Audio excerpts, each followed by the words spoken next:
Okay, I think we're ready to get started. We have 213 people here. Welcome, everybody. I'm glad you all made it here. The next presentation is going to be held by Wontek and Marcel, and they're going to show you how we started to integrate Prometheus into Checkmk, and we did it in a way, and Jan already mentioned that, he did it in a way that we sort of bridge the gap between the developers and operating. And in addition to that, that's going to make it where everything is just much easier in terms of working together. Wontek, over to you. Okay, thank you. Hello, everyone. I would also like to welcome everybody. My name is Wontek. I'm a developer at Tribe29, and over the past few months, I've worked on the integration of Prometheus. And today's presentation is going to be all about that integration. And it's really mainly about why we have such an integration and also what it looks like specifically. And then I'm going to also show you a little demo. After that, we have some time for Q&A, so if you have any unanswered questions, I'm happy to answer them. Most of you probably know Prometheus, or have at least heard of it before. Of course, I would like to refresh your memory, and for those of you who are not familiar with it, the first portion is going to be an introduction of Prometheus. So it's a monitoring tool overall, Checkmk, and it started as an internal project at SoundCloud in 2012, and it was then donated to the Linux Foundation. The first stable version, Prometheus v1, was released in 2016, and the current version, Prometheus v2, was released at the end of 2017. Prometheus records real-time metrics in a time series database, and it's based on a pull model. One of the main reasons why Prometheus is so popular is because it's very flexible in terms of its query language, which is called Prom QL, and I'm going to tell you more about that later on today. Another important point is that Prometheus is very much focused on metrics, and the concept hosts as we know it in Checkmk does not exist or rarely exists there. Instead, it's focused very much on really getting as many metrics as possible. Okay, so Prometheus is a monitoring tool. So why are we interested in integration, you may wonder? Well, in today's day and age, there are a lot of companies who have several different teams, as it is shown in this scenario. So, for example, we may have an operations team that Checkmk is using, and then we have a development tool, and they may use Prometheus for their monitoring properly. And it's really good that both teams can work independently. And if there's a problem or something like that, it's not only important to be able to communicate within a team, but also communication within both teams, right? That's very, very important. And that's exactly what we want to achieve with an integration like that. So if we have an integration like this, we want to make sure that the operations team has access to the same information as the development team. And by that, we're hoping that we'll just have more efficient communication overall. And hopefully that's going to lead to just a quicker way of finding solutions, etc. Before I actually talk about details in terms of what this integration looks like, I'm going to introduce the main aspects of Prometheus. So this is just a typical Prometheus setup. So what you see here, we have a development team, and it's using different applications in order to run their product. That's what you see on the right-hand side in our technology stack. In the middle, of course, we have our Prometheus instance. And in order to now use application metrics in our database, we need so-called exporters. And the exporters have a main task, which is translating all these application metrics in Prometheus compatible metrics and also making those available. In our example, we need a Redis exporter for the Redis metrics and also a Cassandra exporter for the Cassandra metrics. And then in the middle, we also have this special case, Kubernetes, because there are some applications that natively are Prometheus compatible. One of them is Kubernetes. And you can probably imagine that it's sort of like an internal exporter. And apart from these applications, of course, there's also the possibility within Prometheus to also use your own code as an instrument. That's what you see at the right-hand side. That's the code instrumentation. Okay, so the data sources for Prometheus are called scrape targets, and the exporters, that's one group of them. So in order to summarize everything, the exporter is sort of like an intermediate layer between the application and the database. So the main task is really converting the application metrics to be Prometheus compatible and also making those available. On the Prometheus homepage, there are 161 exporters that are available. All of them are open source, so that means you can just get the source code for that. And 13 of these exporters are also maintained by the Prometheus team. On the right-hand side, we also have the code instrumentation again. So Prometheus also offers support for different programming languages. And if we just use Python, for example, the developer, for example, can just import a URL, and then he just sort of has some different classes available that then makes all this monitoring easier. Okay, what you see here, this is a list of the most popular exporters. The ranking was done by Checkmk. So it's just, sort of like a ranking. And we also see that the top 3 exporters are CAdvisor, Node Exporter, and KubeState Metrics. So you just get information about the containers. The Node Exporters gives you information about the external, and the KubeState Metrics, or the information that you get from KubeState Metrics, are analog to the information you get from Kubernetes. And if we now look at the right-hand side, we also see that database exports are very popular. We have the Redux exporter, Elasticsearch exporter, and PostgreSQL exporter. If we now have done the whole setup, what does it look like? Or what's the result of it, basically? So Prometheus delivers natively its own interface, the Expression Bazaar, that's what it's called. And it's really made up of 3 main areas. At the top, we have a text field, right here, and you can just specify your query language in here, and right under that we also have a drop-down list, and what you see here is a list of all different metrics that are in the Prometheus database. And again, you can see very clearly that it's focused on these metrics. So this is really the concept. The concept host doesn't really exist directly, as it is the case in Checkmk. Okay, if we now select a metric, this is what you could get, a list like this. And then you would get all the metrics back that have the selected metric name. In the middle, we have something that looks like a Python dictionary. And on the right-hand side, we have the value. And in order to simplify everything, we can just look at the abstract version. And again, on the left-hand side, that's the metric name that appears several times. On the right-hand side, we have the corresponding metric value. In the middle, we have the key value pairs, and they're called labels in Prometheus. There are also standard labels, instance and job. They're always in every metric, and then there are also metric-specific labels. Device, fs type, and mount point. So in our case, it would be fs type and mount point. As I already mentioned, you can never really predict what kind of labels are going to be included. However, you can always assume that the labels include some relevant information about the metric itself.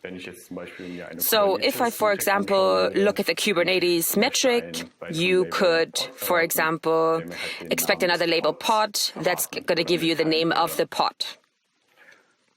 If we now look at these labels in detail, we can see that the bottom three labels or device labels are similar, and that makes it where you can understand that the bottom metrics give you information about the device type, and then you can also filter if you want to. So if you're only interested in the device, for example, you can just make it where you can only get these metrics. And then you can also recognize very easily, if you look at the mount points on the right-hand side, you can also see that every metric gives you information about the corresponding mount point of the device. If I now only look at the overall picture of the device and not the individual mount points, you can also do an aggregation with the Prom QL, which makes it that you only get one entry back.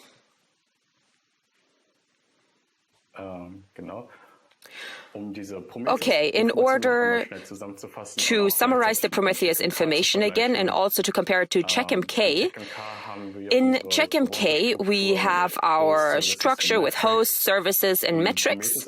In Prometheus, on the other hand, these details are sort of not looked at up to a certain degree. They're focusing a lot more on metrics itself, and the concept hosts doesn't really exist. A lot of things in Prometheus is not out of the box, which means that the user actually has to do a lot of settings himself. For example, you have to select the right exporter, implement them, install them, obviously, and also the alerts and event managers, etc., alert managers, all of that is something you're going to have to set up yourself.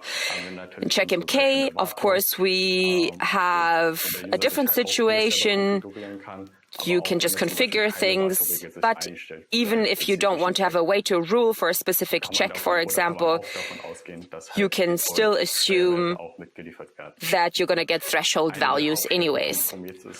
One of the main things of Prometheus is that it's very, very flexible, because they're using Prom QL, which makes it where you can run aggregations, but that is something that is just more than a simple aggregation. In Checkmk, that aggregation is a little bit more limited. However, now we have, right now it's actually 1,900 plugins, and each plugin has its own mechanism that then tries to solve a monitoring problem. Okay, so in order to get back to my main topic, I would like to show you that by using this integration, of course, we want the best of both worlds, really. And what we want is we want the metrics from Prometheus, because you can use them efficiently, and that's possible because they are so flexible, and of course that's because of the query language Prom QL, and of course in Checkmk we want to give these metrics a context, so that makes it where we can have contextual monitoring. Contextual monitoring, as a simple example, it would be the memo aspects. So very often it's very interesting to know how many cache memories we have, but this information is even more interesting if we know how big the portion of the overall picture is. And this is exactly what we want to do with contextual monitoring. So how does that work, and what does that integration look like specifically? Okay, so we're going to deliver it with a Prometheus special agent. So you have to configure a host for the Prometheus instance, and then you can configure the Prometheus special agent. So a first use case could be the user could actually use a list of supported exporters and select one, and he has to indicate if one of the supported exporters is also connected to this Prometheus instance, and then select what kind of information is relevant to him, and everything else is then going to be taken over by Checkmk. What are the advantages in this case? Well, first of all, the user doesn't have to deal with Prometheus metrics, so he doesn't have to know what all the labels mean, etc., and what kind of metrics he's going to get from the exporter, and he's also not going to have to deal with Prom QL. The second thing is, and that's probably even more important, the Prometheus metrics recognize the Checkmk, so you can use your familiar structure with services, hosts, and metrics, and at the end you can also have a real Checkmk check service that you can expect. In the beginning, we are going to support the top 3 exporters, the C advisor, the node exporter, and the kube state metrics. Of course, additional exporters can follow after that, and of course we'd like to get the feedback from the community on that. Okay, in the beginning, so in case an exporter is not covered yet, the user can use a second option, which is using their own customized check and creating that. So the user really gets full control in that case. So you can determine the service name and then also the metrics that this service is going to list. And each metric is based on a customized Prom QL that the user then has to create himself. And it's similar to the exporters. Checkmk or the special agent is going to do everything else, is processing the information, and is then going to give a new Checkmk service that's going to be generated. And I think this information is probably going to be easier to understand if we just look at a quick demo.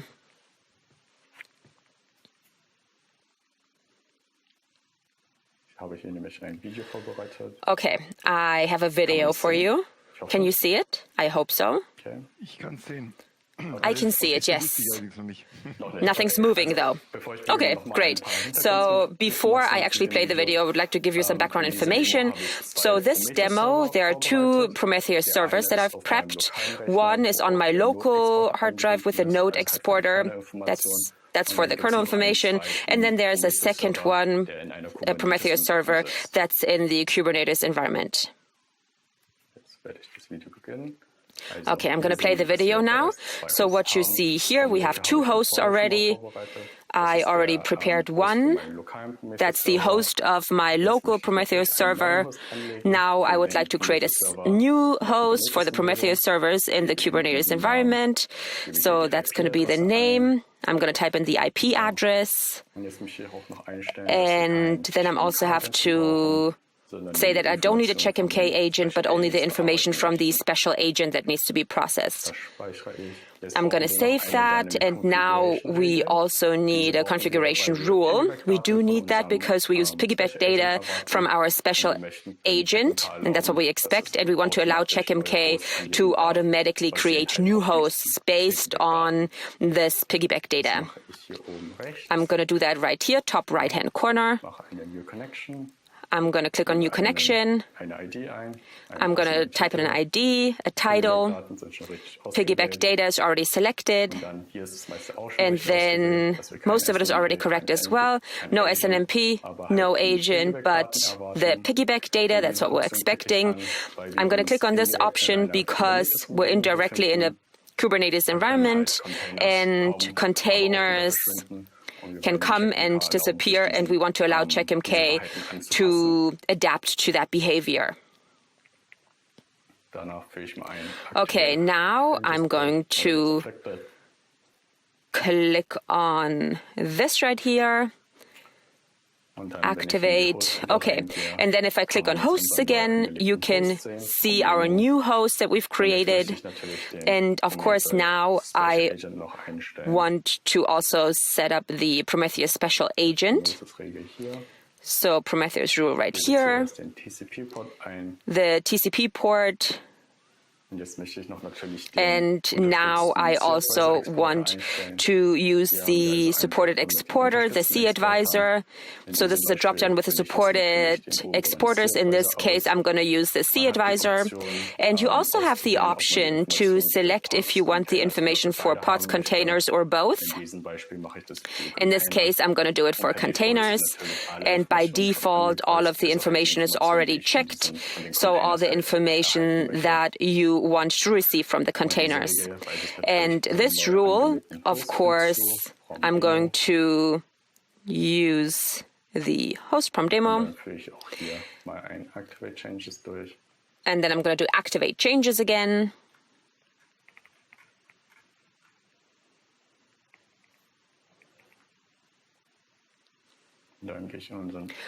Okay, and then we're also going to go to services, the services section, and then I'm going to do a full scan. It's going to take a little while.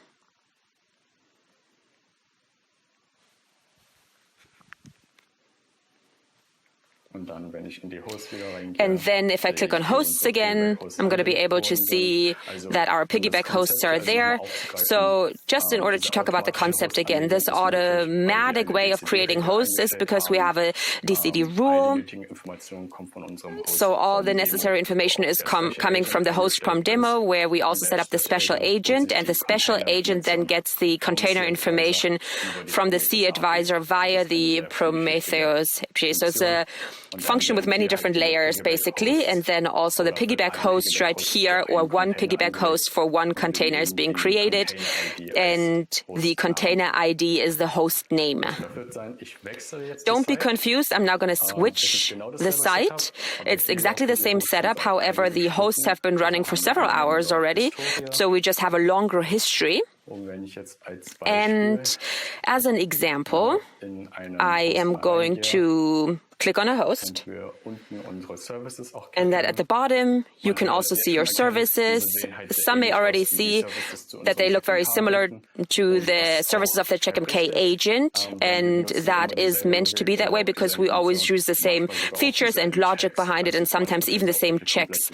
So sometimes they can be identical, however, they contain the information about the container and not the agent. So if we now click on the memory check, you can also see our graphs, and that just shows you the information and the history. And now I'm going to switch back to the other site because I also want to show you the load exporter.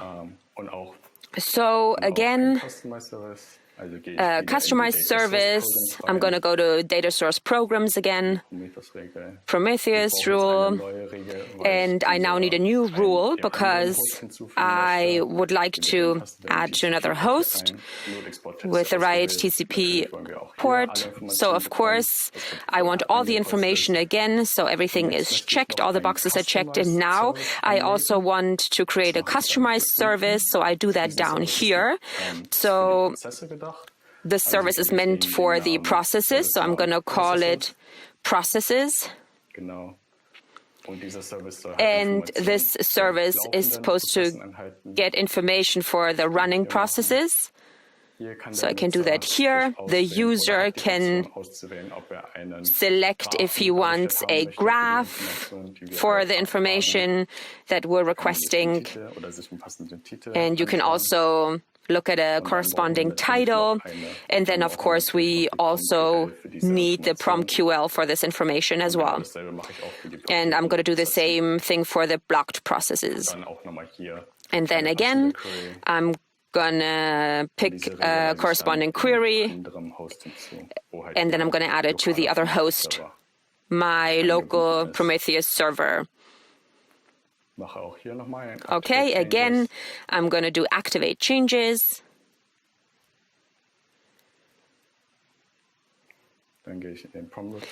And then I'm going to click on that. I think you already recognized we have 8 unmonitored services. So again, I'm going to click on the services section.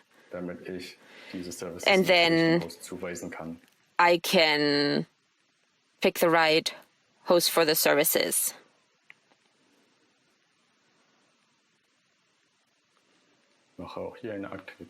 Again, activate changes.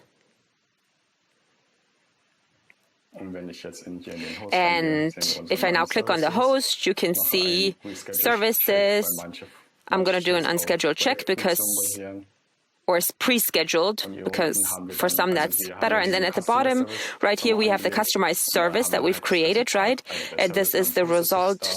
So it's there for the metrics labels running, and blocked, we have the accurate value. And in the middle, we have the other services. They look even more similar to the Checkmk services, to our Checkmk agent, and that is correct because right here we are using the same checks for this type of information. Okay, so this is the end of my demo. And now I'm ready for questions. Okay, great. We do have two questions right now. Lars Husen's asking, every time you start a pod or container, you always have to use a new ID, but it's still the same application. What is happening with the historic data? Okay, so for example, if there's a new ID, earlier in the DCD rule, I chose the setting that it's creating and deleting new hosts automatically, and if the ID is changing, then they're creating a new host and the old host will probably disappear after a while. Okay, but that means that the data in Checkmk, the metrics, are then not going to be continued on. Yes, correct. Okay, is there a possibility to make it where it's not the ID name, but just a name? So that's there.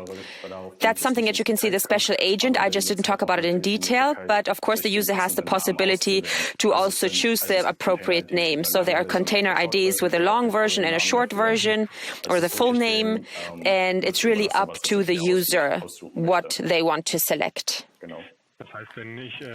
Okay, so that means that if my container always has the same name, then that also means that the metrics will be continued on. Yes, correct. So it really depends on what the user wants. Okay, so now there's a question by Lenstros. Forgive my ignorance, but I'm not familiar with Prometheus. Why would I want to use it in addition to Checkmk? What does it give me that Checkmk does not? So the case is I don't have Prometheus. Why should I start with it? Okay, so the main use case or the main scenario that we introduced was the following. So the main scenario is that a lot of companies have different teams, right? So one team would be the Checkmk team, operations teams, they're using Checkmk, and the other team is the development team, and they may use Prometheus.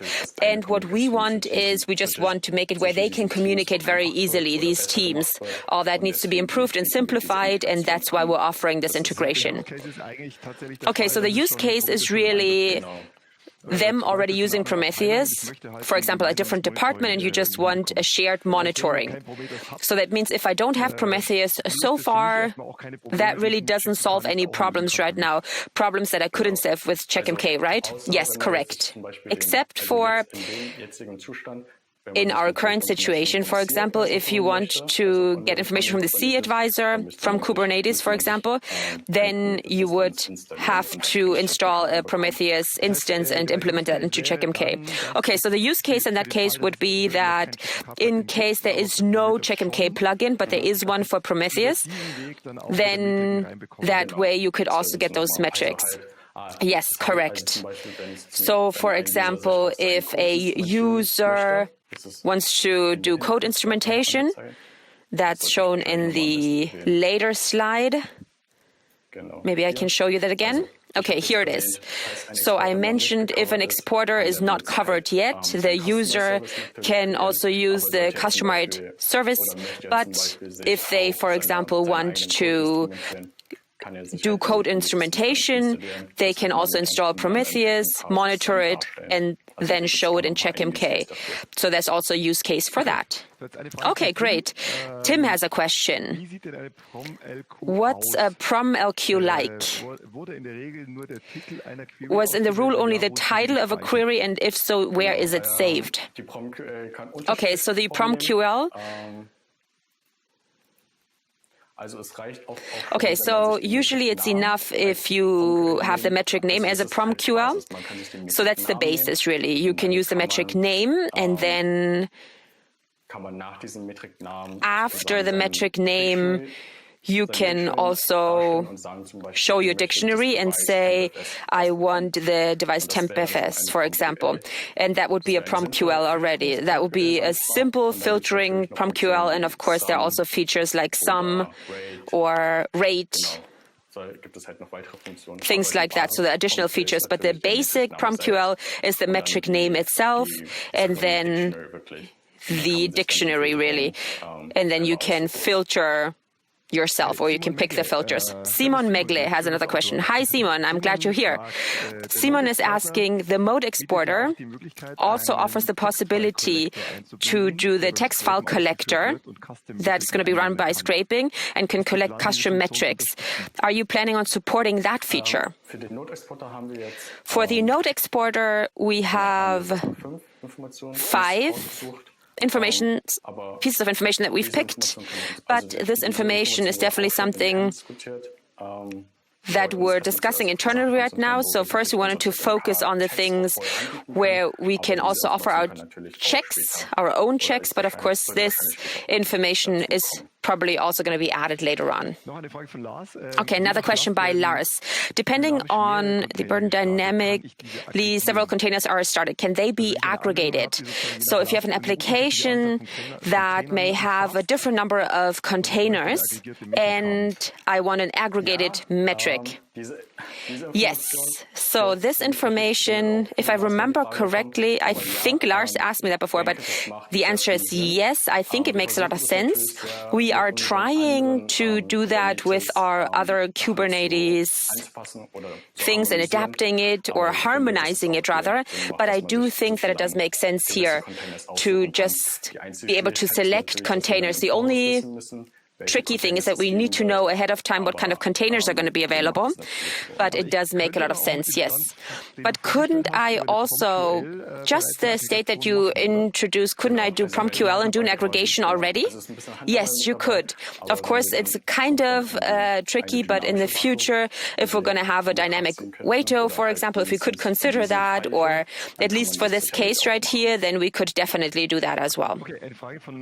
Okay, and a question from... Oh, sorry, I would like to add something. Okay, Marcel, no problem. Well, for the C advisor, we've already done that, right? Because I can select if I want to create a host based on the containers and pods, and I can then also create an aggregation, right? Yes, for the pods, or for this pod, yes. But I think what Lars is talking about is also using the containers that are not coming from the same pod and then just selecting them and then aggregating them together. Yes, so everything is part of an application. So best practice is that per pod, you should only run one container. Isn't that the case? I kind of remember that being a layperson. I think I've heard that. That's probably the best practice, I think. I can't confirm that, unfortunately. I don't know. Okay, then Kai has another question. When can we start testing it?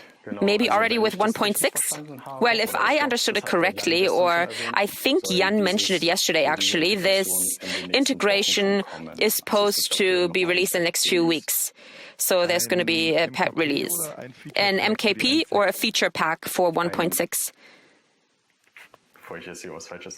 I don't want to give you any wrong information. I think it's going to be an MKP. That's part of the feature pack? Ah, okay. Feature pack is a collection of MKPs, yeah. So I don't know anything about the other ones, but the Prometheus integration is also going to be part of the MKP. If that's correct, then I would only have to use the current patch version of 1.6, install that, and then I can go to the feature packs and then release that feature, right?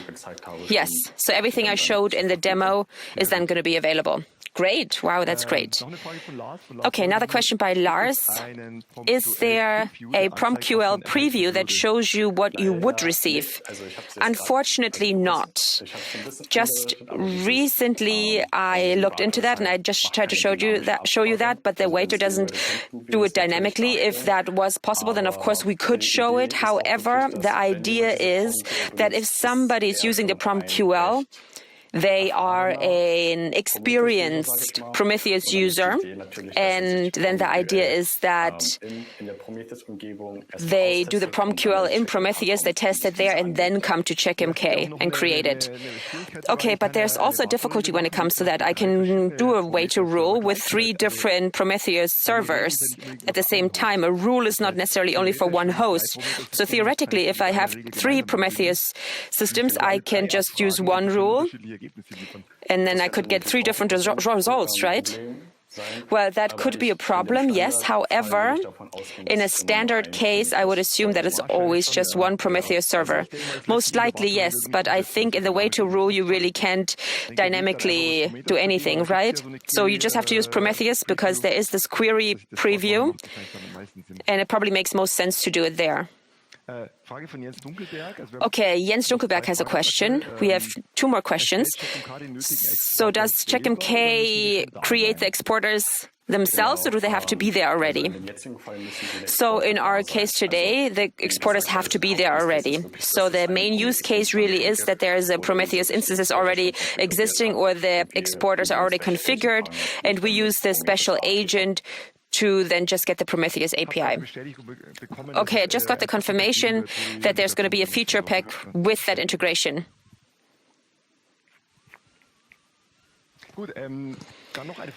Okay, another question by Michael Frank. How are the thresholds for metrics that are generated via the Prom QL? So if I use the feature and you add your own Prom QL, do you use a way-to rule, or what do you do? Well, in the beginning, that's not going to be included, these threshold values, but that is something that is going to happen, probably for 1.7 at the very latest. So it's definitely something that we're planning on doing, but it does not exist just yet. Okay, Simon has another question.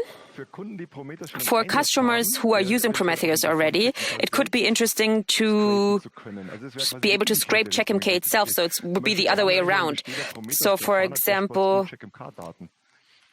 dashboard Checkmk data, have you ever thought about that? To be honest, I have not. Well, in Checkmk, we can already export data to Grafana, right? Wouldn't that be the better way? It would probably be more direct, yeah.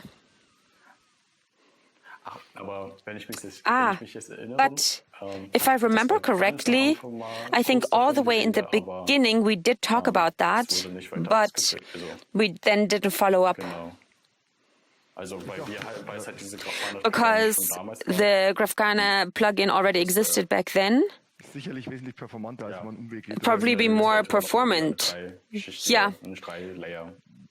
That would be a 3-layer principle. Suresh has a question. Why are the graphs good for individual machines in Checkmk? It's not so super good.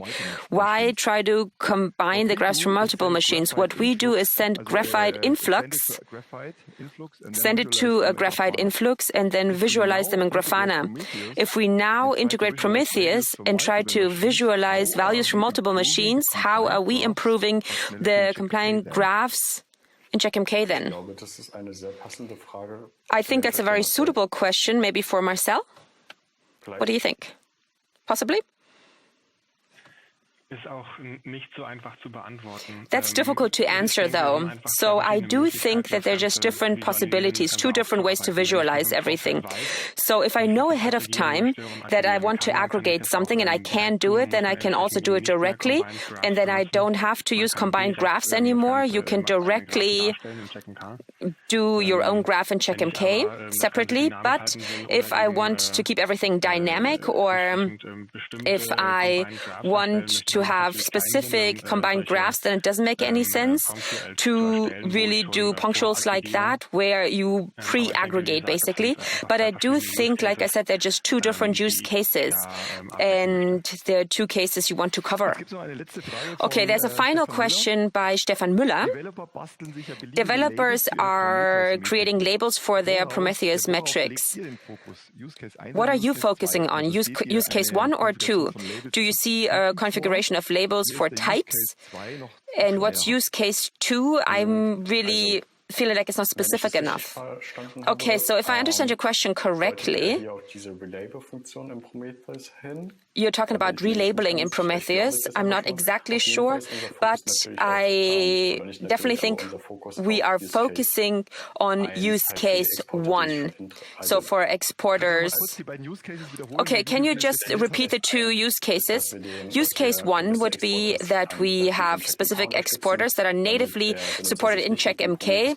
so that the user doesn't have to know about Prometheus a lot and doesn't have to define any Prom QL. And use case 2 would be that the user has full control, which means that they also have to specify the Prom QL and then also get information for respective exporters that aren't covered yet, or exporters where they just want specific information, or also if they want information about their code instrumentation. That's use case 2. Okay, so that means if we just really build more and we just support more exporters, we're going to focus more on use case 1. Yes, correct. Okay, I understand. Use case 2 is really just meant for the case if you really don't feel like use case 1 information is enough, then you should switch to use case 2. But, of course, in this case, it also means that in the future we want to support more exporters. It's sort of like Checkmk local checks. If there are no plugins, for example, you can just create your own, but it's in a generic way, basically. So you just have a value threshold, and that's really it. Everything else you have to create yourself. Yes, correct. Okay, great. Okay, so we don't have any questions right now. If you can think of any more questions, we are still going to have the opportunity to go to room 2. You can just ask more questions. Wontek is going to be there for you. So thank you very much for participating. And we're going to take a short break, 15 minutes. And then we're going to continue from our Checkmk studio live with our new Check API. It's going to be very interesting. Thank you.